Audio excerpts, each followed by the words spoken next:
आज की मेरी वीडियो किसी स्टोरी पर आधारित नहीं है, बल्कि समाज में फैली हुई एक ऐसी बुराई पर आधारित है जिसने भयानक रूप ले लिया है। चाहे बात करें आंकड़ों की, चाहे बात करें सामाजिक व्यवहार की, यह बुराई, यह गंदगी, यह दरिंदगी फैलती ही जा रही है। और ऐसे टॉपिक्स पर बात करना बहुत ज्यादा जरूरी है। मेरे घर वाले, मेरे फ्रेंड्स कई बार मुझे कहते हैं कि आप कोई ट्रेंड वाला टॉपिक उठाओ ना वीडियो में, जो ट्रेंड में है। एक बात सोचने की है, हमारे जो जो जिंदगी हम जी रहे हैं उनसे रिलेटेड जो संस्कार हैं, उनसे रिलेटेड जो बातें हैं, जिनको हम छोड़ते ही जा रहे हैं एक दिखावे की जिंदगी के लिए, एक मॉडर्न भरी जिंदगी के लिए, एक मतलब जिसमें बहुत सारा दिखावा ही है। हम पीछे छोड़ते जा रहे हैं उन बातों को जो बहुत ज्यादा जरूरी है। आज का मेरा टॉपिक, जिसको मैं गंदगी, बुराई, दरिंदगी कह रही हूँ ना, वो है बेटी के बारे में। देश के अंदर जो बलात्कार, रेप हो रहे हैं ना, अगर हम आंकड़ों की बात करें तो खत्म होना तो दूर की बात है, सुधार भी नहीं हो रहा है साल के अकॉर्डिंग। एनसीआरबी की रिपोर्ट पर मैं अपनी एक वीडियो बना चुकी हूँ, कुछ भी सुधार नहीं है। स्टार्टिंग में जो इतिहास हम देखते हैं ना, तब भी बेटियों के साथ अन्याय ही था। पढ़ाया नहीं जाता था, बाल विवाह होता था, दहेज प्रथा में उनको मार दिया जाता था। अब भी कोई सुधार नहीं है। थोड़ा बहुत एजुकेशन मैटर में हम बोल सकते हैं कि हमारी सोच में थोड़ा सा सुधार हुआ, हमने बेटियों को पढ़ाना शुरू कर दिया। लेकिन बेटियों के साथ जो अन्याय रेप के रूप में, बलात्कार के रूप में हो रहे हैं ना, उनमें उन पर स्टॉप क्यों नहीं लग रहा है, उनमें सुधार क्यों नहीं हो रहा है? पता है क्यों? क्योंकि हम पूरी तरह से सरकार पर डिपेंड है इस चीज के लिए। न्याय मिलना चाहिए, अपराधी पकड़ना चाहिए, ऐसे ऐसे ऐसे सरकार से न्याय मांग रहे हैं। चलो, कुछ हद तक ठीक बात है, लेकिन कितने साल करके देखेंगे ये काम? कितने साल का वेटिंग रहेगा कि सरकार कुछ करे?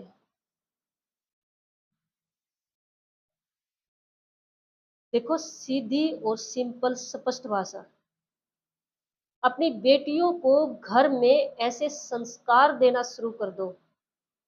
वो कहते ही नहीं, एक कहावत आपने सुनी हो कि बेटियों को सूरज की तरह बनाओ, कोई घूर ना पाए, घूरने से पहले आंखें नीची हो जाएं। इसका मतलब हम किस में ले रहे थे? एजुकेशन से। लेकिन संस्कारों की बात करें तो इसका मतलब वो भी है कि बेटियां बेटों की तरह पावरफुल हो। कमसीन कली ना बनाएं अपनी बेटियों को, चांद की तरह सुंदरता पर ना उतारें अपनी बेटियों को। जरूरत नहीं है। बेटियों को बेटों की तरह पावरफुल बनाएं, उन्हीं की तरह उनको खाना पीना, उनका ध्यान रखना। आजकल पता है क्या है, पेरेंट्स की सोच क्या बन गई है? बेटियां, मैंने कई घरों में देखा है कि बेटियां खाना भी कम लेती हैं। नहीं, लड़की है, लड़की कम ही खाती है, ये सोच हमारे समाज की है। हमें खत्म करनी पड़ेगी ये सोच। मैं खाने पे ये पॉइंट क्यों उठा रही हूँ? क्योंकि अच्छा जो फूड होगा ना, उसी से इंसान पावरफुल बनता है, चाहे वो लड़की है चाहे लड़का है। तो बेटियों को स्टार्ट में ही पावरफुल बनाना शुरू कर दे, उनको अच्छा पौष्टिक खाना दे, और वो खाना दे जो हम चाहते हैं हमारे बेटे बलशाली बने, पावरफुल बने। जो एक्सरसाइज हैं, जो व्यायाम है, योग हैं, अपनी बेटियों को बचपन से ही स्टार्ट करें सिखाना। इनसे क्या होगा? इनसे एक तो जो मेंटली इतना कॉन्फिडेंटली हो जाएगा बच्चा, इतना कॉन्फिडेंस आ जाएगा कि वो एकदम से डरेगा नहीं।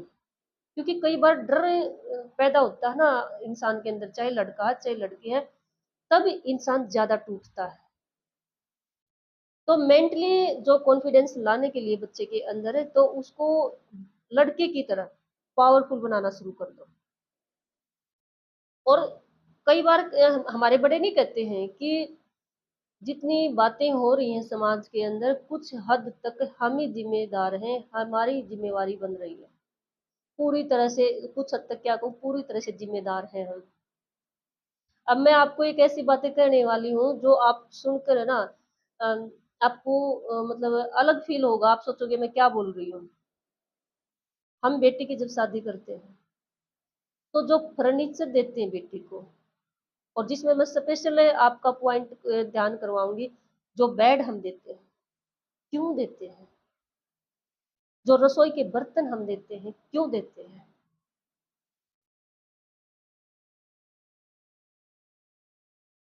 जिस घर में हमारी बेटियां जा रही, अगर उस घर का लड़का हमारी बेटी को रेस्ट के लिए उसके घर में जगह नहीं है,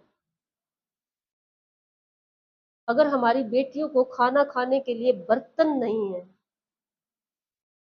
तो ये प्रथा खत्म कर दो कि हमारी बेटियां दूसरे के घर में जाएं। जहां बेटा रह रहा वहां बेटियां भी रह लेंगी। टॉपिक कई आएंगे माइंड में, ये आएगा, फिर दूसरे दूसरे घर का बेटा आएगा, वगैरह वगैरह, पता नहीं कितने। उन सब का समाधान है। लेकिन ये इस तरह का दहेज देकर, जैसे घर में यूज होने वाला फर्नीचर और खासकर बेड देना बिल्कुल बंद करें। हम अपनी बेटी को इस तरह से पढ़ा लिखा के तैयार नहीं करते कि भी चलो आप ऐसे जिसके साथ शादी करें, संपर्क करो, बेटे पैदा बच्चे पैदा करो, उनकी नस्ल पैदा करो। हमारी सोच जब तक हम ठीक नहीं करेंगे ना, जो कुछ भी है वो करो। चलो बेटी की शादी कर रही हैं, ये एक रिश्ता ऐसा ही है, चलो हम मान लेते हैं इस बात को, लेकिन हम क्यों देकर भेज रहे हैं। मुझे ये समझ नहीं आता कि हम अपनी बेटी को ये फर्नीचर का सामान और ये बर्तन क्यों देते हैं रसोई के। बेटी के लिए कुछ हम ऐसा क्यों नहीं कर रहे हैं कि हमारी बेटी के अंदर कॉन्फिडेंस बने। हम कहते हैं अगले जो ससुराल वाले होते हैं ना, वो बेटियों को अपनी बेटी नहीं बनाते, हमारी जो मतलब दूसरे घर की बेटी को। जब हमने उनको घर से ही, अपने घर से ही ऐसे विचार बढ़ा के भेज दिया कि तुम्हारे लिए हम अलग सामान दे रहे हैं, रसोई का भी है, घर का भी है, तो वो फीलिंग कहाँ से आएगी। हम कलयुग में ना सबसे ज्यादा अपनी फीलिंग्स के साथ खेल रहे हैं, अपनी फीलिंग्स को मार रहे हैं, संस्कारों को मार रहे हैं, और तभी ये इतना मतलब हर तरह से बुरा हाल हो रहा है। अब देखो, ये जो कलकत्ता का जो केस सामने आया अभी अभी, तो उसमें क्या है, हम मोमबत्तियां लेकर खड़े हैं, हम रोड पे उतर रहे हैं मोमबत्तियों के साथ, कैंडल्स के साथ, न्याय जस्टिस दीजिए, न्याय दीजिए, न्याय मांग रहे हैं। ऐसे न्याय मिलता है क्या। अरे हमारे देश की वो संस्कृति है कि देखो, रामायण में सीता के बारे में सबको पता है, लंका सोने की थी और रावण कितना पावरफुल था। और रावण ने तो सिर्फ सीता को उठाया था, अपने देश में लेके गया था, उसको बुरी तरह से उसके अंगों के साथ बलात्कार नहीं किया था। इतनी छेड़खानी मतलब अशोक वाटिका में उसको रखा था, राजमहल भी नहीं लेकर गया था, इतने सम्मान के साथ रखा हुआ था, और फिर भी उस सोने की लंका को तहस नहस कर दिया था। ये हमारी संस्कृति है, ये हमारा धर्म है। दूसरा एग्जाम्पल हम महाभारत से ले सकते हैं। द्रौपदी को हारने वाले उनके खुद का पति ही थे, उनके पांचों पति थे, पांडव थे। और दुशासन जब उसकी साड़ी उतार रहा था सिर्फ इंसल्ट करने के लिए सबके बीच में, तो महाभारत का क्या रिजल्ट रहा होगा अगर आपने पढ़ी सुनी हो तो। ये संस्कृति है हमारे देश की, या हमारी, या मैं कहूँ इंसान की होनी चाहिए। कैंडल्स उठाई, रोड पे उतराए, क्या है ये सब। सोचने की बात है ये। क्या इससे सरकार न्याय करेगी क्या। हमने अपनी सोच सुधारनी पड़ेगी। अपनी बेटियों को देखो, अगर मुझे ऐसा कोई सुन रहा है जिसके घर में बेटी है, तो देखो सीधी सी बात बता रही हूँ, बहुत क्लैरिटी से के साथ है, जो मैंने ये रिपोर्ट पढ़ी है, जो रेप केस की है, हत्या मर्डर जो लड़के के साथ हो रहे हैं। कुछ नहीं होना है सरकार से। अपनी बेटियों को ये शिक्षा देना शुरू कर दो कि कोई अगर इस तरह से जो बैड टचेज होती है ना, अपनी बेटियों को खुले स्पष्ट भाषा में बताना शुरू कर दो। और जो इस तरह का व्यवहार करे तो बेटियों को सिखाओ कि हत्या कर दे उनकी, मार दे उनको। जो केस बेटियों के बलात्कारियों का चलता है ना, लंबा चलता रहे, कुछ नहीं होता, ऐसे उसे हत्या का भी कुछ नहीं होगा। और होगा तो जो पेरेंट्स है ना, तो वो पेरेंट्स है इतना कर ही सकते हैं। केस लड़ना पड़े, काटनी पड़े, कुछ भी करना पड़े, लेकिन अपनी बेटियों के पक्ष में ये बात सिखाना शुरू कर दो। और एक दूसरी बात, शादी में दहेज के रूप में फर्नीचर और रसोई का सामान देना बंद कर दो। अगर बेटी को देना ही चाहते हो ना, एजुकेशन के साथ उसको संस्कार दीजिए। अगर इसके अलावा भी कुछ फैसिलिटीज, भौतिक वस्तुएं देना चाहते हो, तो कुछ ऐसी चीजें दीजिए जो बेटी के काम आए, जी मतलब जिस तरह की, जिस फील्ड में बेटी कामयाब है। ये रसोई का सामान, ये फर्नीचर, और खासकर देखो, मैं तो है ना रिक्वेस्ट ही कर रही हूँ, जो मुझे सुन रहा है, अपनी बेटी को बेड देना बंद करो। हर चीज में एनर्जी होती है, एक ये हर चीज के पीछे एक एनर्जी होती है। ये एनर्जी जो है ना, इसका कोई मतलब ही नहीं है। और फिर हम उम्मीद करते हैं कि हमारी बेटियों को अच्छे से रखो, क्यों नहीं रख रहे हो, हमारी बेटियों को नीचा क्यों दिखा रहे हो। हमने क्या कर दिया स्टार्टिंग में ही? हमने क्या विचार बनाकर भेज दिए अपनी बेटी को? किन विचारों के साथ भेजा, किन वाइब्रेशंस के साथ भेजा, किस एनर्जी के साथ भेजा। और यूनिवर्स में ना एनर्जी और वाइब्रेशन का खेल है सारा। जैसी वाइब्रेशन एनर्जी होंगी ना, वैसे ही काम होते चले जाएंगे, वैसे ही ओरा बन जाएगा। दुनिया में जो ये बलात्कारी है ना, ये जो दरिंदे हैं, ये कीड़े हैं गंदी नाली के, ये अपने आप सुधर जाएंगे। खत्म कर दो इनको, बेटियों को सिखाओ। क्योंकि परिवार वालों को पता चलेगा तब तक तो ये हाल हो जाएगा जो हो रहे हैं। ये बेटियों को शिक्षा देनी शुरू कर दो, खत्म कर दो। हो सकता है गैंग वाली बात हो जाए, कई हो जाए, तो कुछ बेटों को ये इस तरह की भी शिक्षा दो कि अगर कई कई इंसान इस तरह से आप गिर जाते हो, तो उसके भी इलाज है। बेटियों को सिखाओ, प्रैक्टिस करवाओ, एक्सरसाइज करवाओ।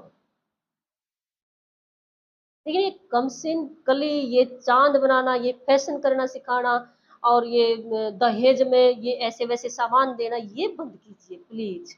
ये समाज की बुराई को फैला रहे हैं। ये हमारी सोच, हम बेटी को इतना सामान क्यों दे रहे हैं हम समाज, जब जिसको हम बेटी दे रहे हैं वो अगर बेटी को मतलब सोने के लिए नहीं दे सकता खाट बेड, वो खाने के लिए उसके उसके घर में उसके बर्तन नहीं है,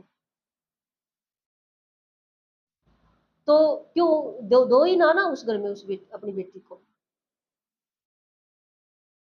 और प्लीज ये बेड देना बंद करें। ये जो रिश्ता है ना, मैं ये नहीं कहूंगी कि इस रिश्ते पर मैं उंगली उठा रही हूँ। ये रिश्ता है, ठीक है, लेकिन ये रिश्ता अगर लड़का अपने घर लेके जा रहा है ना, तो वो मेंटेलिटी ऐसी होनी चाहिए ना कि वो अरेंज करे सब कुछ। पेरेंट्स को, बेटी के पेरेंट्स को करने की जरूरत नहीं है, उससे अपने थॉट से, अपने भावनाओं ऐसे दिखाने की जरूरत नहीं है। सच में जरूरत नहीं है। अपनी बेटी को पावरफुल बनाओ। और ये ऐसी जो ऐसी ऐसी पीछे से चली आ रही है ना ये बातें, इनको खत्म कीजिए। हम उसी दिन खत्म हो जाएंगे जिस दिन हम सोच लेंगे। बहुत क्रोध आता है जब ऐसी ऐसी बातें सुनते हैं ना कि बेटियों के साथ, उस बेटी के साथ ये हो गया, कोई न्याय नहीं है, और कैंडल लेके रोडों पे घूम रहे हैं। वो जो बच्चे पढ़ाई कर रहे हैं ना, उनका और लॉस हो रहा है। उनके घूमने से कभी ऐसा कुछ हुआ है क्या? पीछे कितने केसेस हुए हैं ऐसे।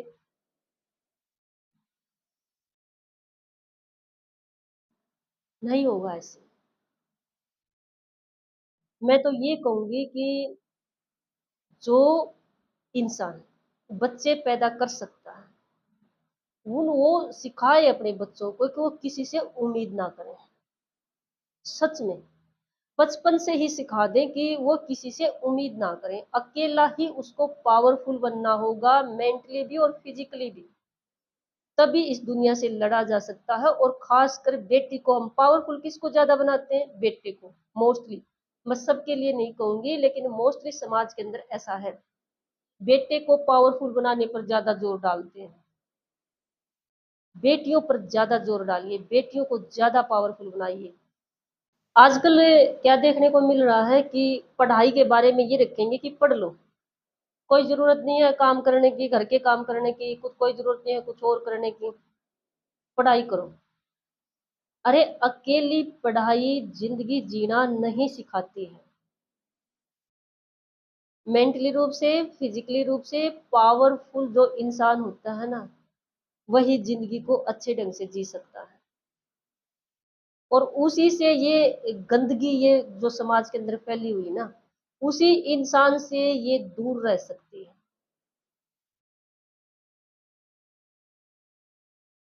एक कहावत ज्यादा फेमस हो रही है, वैसे मैंने भी ये दो लाइंस पढ़ी थी कि एक बाप ने बेटी को कहा, ये इसी बलात्कार के बाद जो कोलकाता में हुआ है, कि बेटी अगर कोई आपको ना गंदी नजर से देखता है, छूने की कोशिश करता है, तो सच में जान से मार देना, केस तुम्हारा बाप लड़ेगा। ये लाइन है ना, आपको सुनने में ये लगता होगा कि एक नॉर्मल बात है।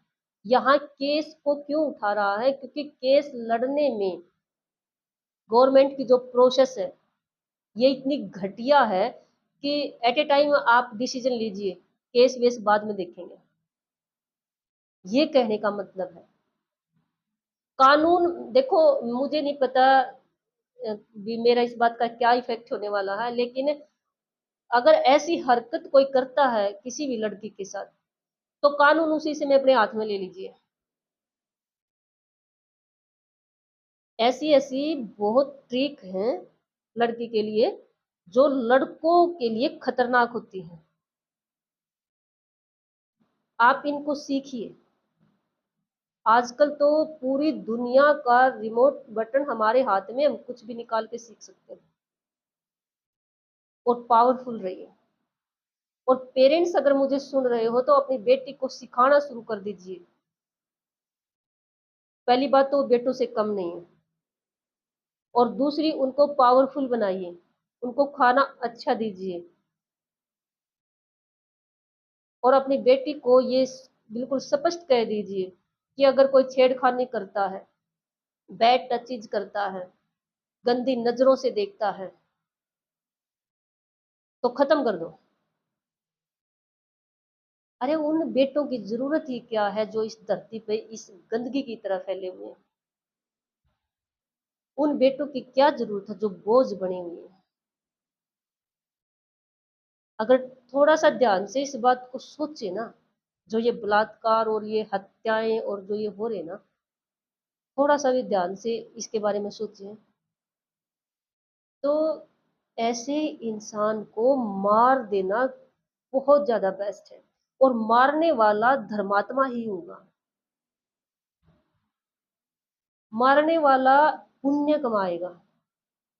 मैं नहीं बोल रही हूँ ये, आप धार्मिक शास्त्र पढ़ लीजिए, यूनिवर्स की, नेचर की पावर पढ़ लीजिए।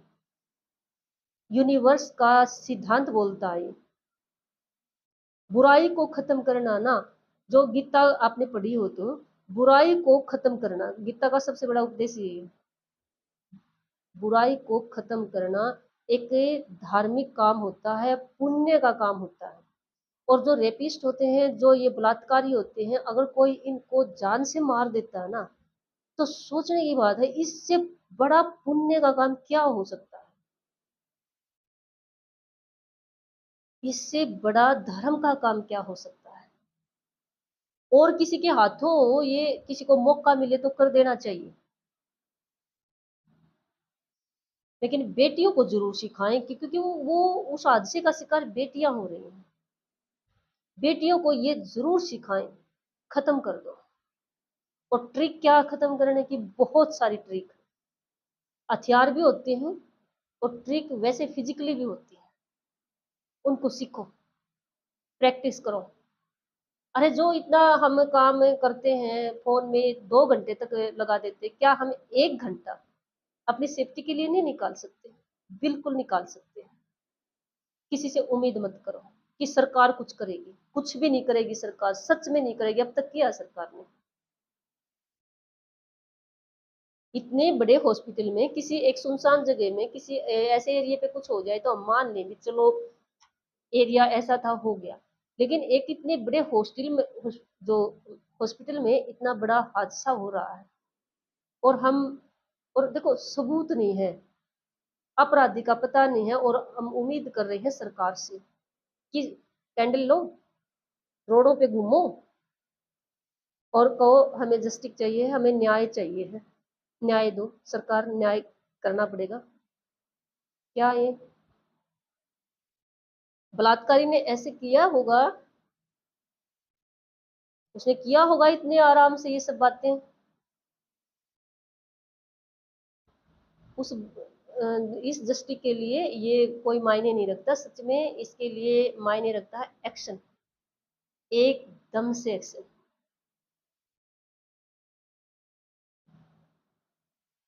गवर्नमेंट की जो प्रोसेस है ना, ये इसके बारे में जिक्र ना ही करें, खासकर इस टॉपिक पर है, जो बलात्कारियों के टॉपिक पर, तो सही रहेगा, क्योंकि इसमें हमें पेन होता है। एक्शन लो, एकदम से लो, मार दो, चाहे किसी की अकेली एक संतान है, खत्म कर दो। बेटियों को सिखाओ ये बात, ये जरूरी है। अगर इस गंदगी को खत्म करना है तो कोई संविधान में संशोधन करने की जरूरत नहीं है, ना कोई करने वाला है। कर रहे हैं तो ऐसे कर रहे हैं, कोई असर नहीं हो रहा उस बात का, तो उस उम्मीद पे ना रहें। जिसके भी बच्चे बाहर पढ़ रहे हैं या अभी लड़कियां घर में हैं, तो सिखा दो अपनी बेटियों को, खत्म कर दो, मार दो अगर ऐसी कभी सिचुएशन बन पड़ती है। और जब डर नहीं होगा ना अंदर, जब बेटियों को हम बचपन से इतना सपोर्ट कर रहे हैं, तो बेटियां हारेंगी नहीं, यकीन मानिए। चाहे 3-4 गैंग में इकट्ठे आए आदमी, नहीं हारेगी बेटी, अगर हम उसको पूरा मेंटली और फिजिकली सपोर्ट दे रहे हैं, हम उसको फिजिकली पावरफुल बना रहे हैं, मेंटली पूरा सपोर्ट देके पावरफुल बना रहे हैं। नहीं हार सकती बेटियां, सच में।